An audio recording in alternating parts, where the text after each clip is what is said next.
Dalam bidang sains, ekonomi, teknologi, dan teknik itu biasanya sering diatur ya kalau di teknik informatika itu ke dalam baris dan kolom dengan format persegi panjang yang disebut dengan matriks. Jadi kalau semisal saya punya sistem persamaan linear simpel seperti ini, yaitu 5x plus y sama dengan 3, dan yang kedua adalah 2x min y itu sama dengan 4, maka kalau semisal kita bentuk dalam matriks itu adalah yang kolom pertama ini adalah untuk variabel x, kolom kedua adalah untuk variabel y, dan kolom ketiga adalah untuk jawaban di sebelah tanda sama dengan. Jadi kalau semisal kita rubah, di sini kita punya 5x plus 3y sama dengan 3, kita tuliskan saja 5, 1, dan 3. Sedangkan 2x min y itu sama dengan 4, maka kalau ditulis dalam bentuk matriks jadi 2 min 1,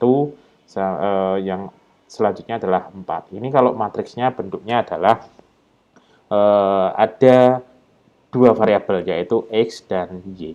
Bagaimana kalau semisal kita punya 3 variabel? Kalau kita punya 3 variabel, otomatis nanti kita akan punya matriks ada berapa kolom?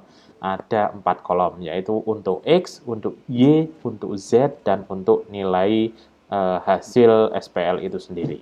Oke, itu adalah mengenai pendahuluan bagaimana cara memasukkan SPL, sistem persamaan linear, ke dalam matriks. Nah, terus kita tahu sendiri bahwasanya persamaan linear itu ada solusinya, bisa ada solusi. Solusinya ada berapa?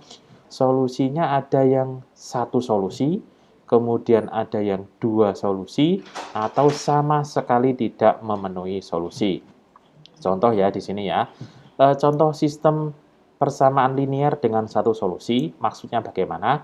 Kalau semisal kita punya persamaan x min y itu sama dengan 1, 2x plus y itu sama dengan 6, maka kalau kita pakai metode substitusi atau kita pakai metode eliminasi, ini kan kita kalikan kedua ruasnya ya, kita kalikan. Misal di sini kita kalikan dengan 2, jadinya adalah 2x min 2y sama dengan 2, sehingga kalau semisal kita eliminasi, tinggal x min y sama dengan 1, sehingga 3y sama dengan 4. Nah, itu adalah sistem linear dengan satu solusi.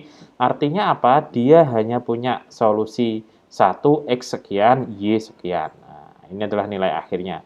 Bahwasanya x 7/3, y adalah 4/3. Nah, terus yang kedua adalah sistem linear dengan tanpa solusi.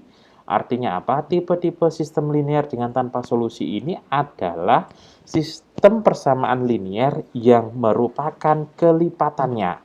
Coba kalau kita perhatikan di sini, x plus 3y sama dengan 4, 3x plus 3y itu sama dengan 6. Kalau kita lihat, ini kan sama aja kayak persamaan pertama itu kita kalikan 3.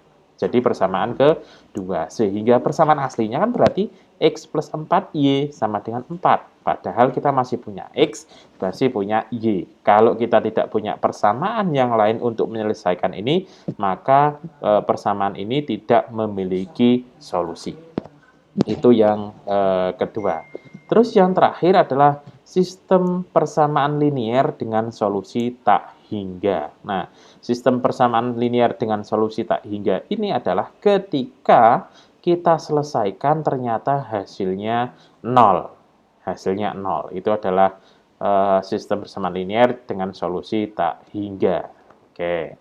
Nah, terus gimana sih? Tadi kan sudah saya jelaskan bagaimana sekarang kalau penyelesaian sistem persamaan linear dengan operasi baris elementer. Oke, atau sering kita sebut dengan OB, operasi baris elementer. Nah, operasi baris elementer ini yang pasti itu dasarnya ada 3. Bahwasanya kalau kita sudah punya suatu persamaan linear sudah kita masukkan ke matriks, itu ada yang pertama, kalikan sebuah oleh konstanta bukan 0. Oke. Kalikan sebuah baris ini maksudnya oleh konstanta bukan 0. Terus yang kedua adalah tukar dua baris. Terus yang ketiga adalah kalikan sebuah konstanta ke satu baris dan tambahkan ke baris lainnya. Jadi ada 3.